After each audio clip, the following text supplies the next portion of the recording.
UPSC repeated theme है tropical cyclones.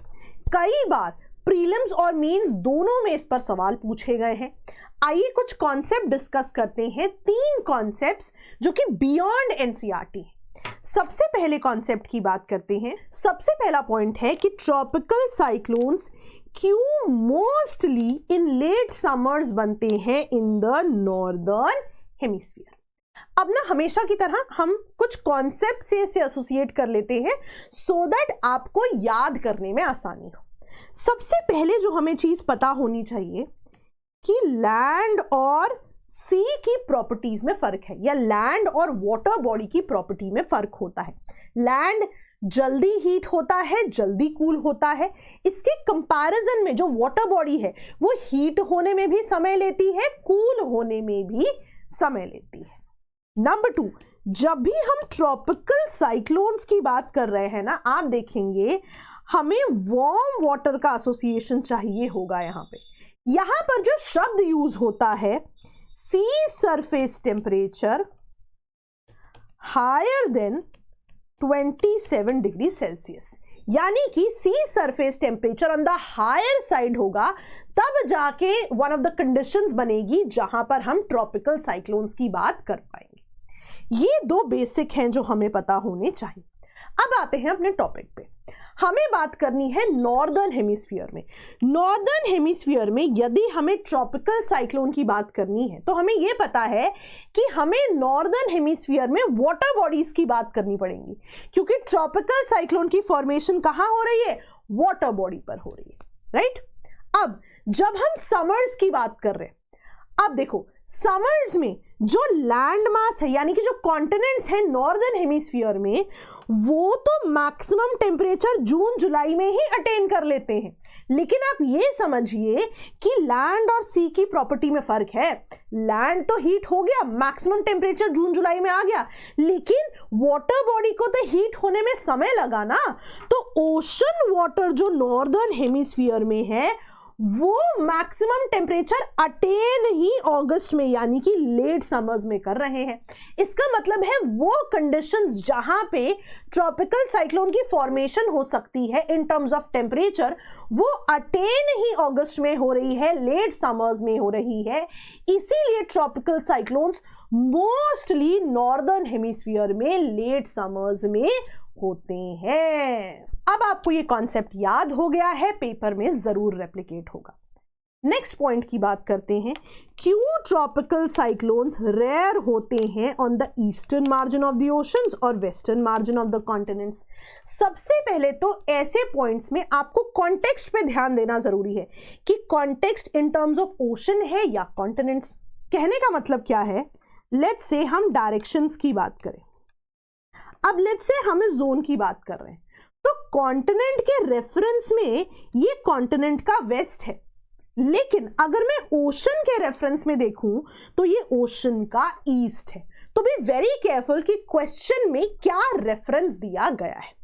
अब इस टॉपिक पे वापस आते हैं, क्यों ऐसा है कि ट्रॉपिकल साइक्लोन्स रेयर हैं on the western margin of the continents. अब देखिए यहां पर अगर आप ध्यान से देखें तो ब्लू कलर में कोल्ड करंट बनी हुई है। आप देख भी सकते हैं कोल्ड करंट लोअर करती है surface temperatures of the eastern part of the tropical oceans.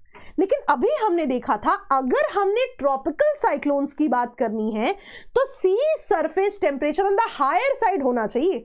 यहां पे आप देख रहे हैं कोल्ड करंट्स उसे लोअर कर रही है, इसीलिए ये जोन्स अनफिट होते हैं फॉर साइक्लोनिक स्टॉर्म्स। हाउएवर इसका एक एक्सेप्शन भी है। जब भी हम एल नीनो की बात करेंगे, एल नीनो के समय जिस जोन की अभी हम बात कर रहे हैं वहां पर वार्म वाटर आ जाता है, और जैसे ही वार्म वाटर आया, अगेन आपने इस कंडीशन को याद करना है। एंड नाउ यू नो, क्योंकि वहां वार्म वाटर आ गया है तो वहां पे प्रोबेबिलिटी बनती है हरिकेन्स की। तो ये पॉइंट भी आप जरूर याद रखें। नेक्स्ट कॉन्सेप्ट की बात करते हैं जी, इसका चाहे स्क्रीनशॉट ले लीजिए, अपने कैलेंडर में मार्क कर लीजिए। इस संडे को यानी 18 जनवरी को हमने ये सारे प्रीवियस ईयर क्वेश्चन डिस्कस करने हैं। पेपर में यदि ज्योग्राफी से कोई प्रीवियस ईयर थीम आ जाए, सवाल आपका गलत नहीं होने देंगे। इसीलिए ये सेशन बहुत इंपॉर्टेंट है, सुबह 11 बजे इसे अटेंड जरूर करें। चलिए नेक्स्ट टॉपिक की बात करते हैं। Do tropical cyclones form mostly on the western margin of the oceans और eastern margin of the continents? सबसे पहली चीज समझिए, eastern margin of the continents, है ना। अब यहां पर देखिए, यहां पर अगर आप ध्यान दें, रेड कलर से वार्म करंट बनी हुई है। तो एक तरीका इसे याद रखने का क्या है कि वार्म ओशन करंट्स। दूसरा तरीका क्या है, देखिए मैं हमेशा ये चीज बताती हूं, लेट्स से हम ओशन वाटर्स की बात कर रहे हैं, अपर रीचेस ना वार्म होते हैं, क्यों? इन पे इंसुलेशन का इंपैक्ट होता है। तो लेट्स से हवा की डायरेक्शन इस तरफ है, तो वार्मर वाटर भी इसी तरफ इकट्ठा होता रहता है। अब इन लैटिट्यूड्स में जो ट्रेड विंड्स है, इनकी डायरेक्शन इस तरफ से है कि वार्म वाटर यहां इकट्ठा होता रहता है।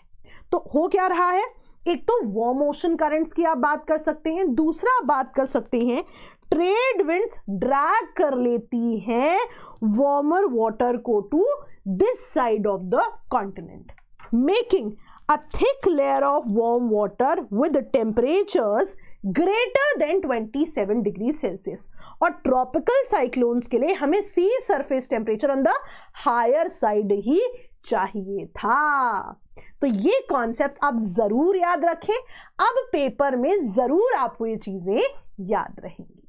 नाउ बिफोर आई लीव, मैंने ये तीनों वीडियो बहुत रिसेंटली बनाए हैं, प्लीज इन तीनों वीडियोस को देखें, सेम थंबनेल वाले वीडियोस को देखें, जरूर आपके कॉन्सेप्ट स्ट्रेंथन होंगे। नाउ बिफोर आई लीव, संभव प्रीलिम्स क्रैश कोर्स का लास्ट बैच जो है नेक्स्ट वीक से शुरू है। आप यदि अपनी प्रिपरेशन को स्ट्रेंथन करना चाहते हैं, जरूर इसे कंसिडर करें। थैंक यू सो मच, ऐसे ही कंटेंट के साथ मिलते रहेंगे, बाय बाय।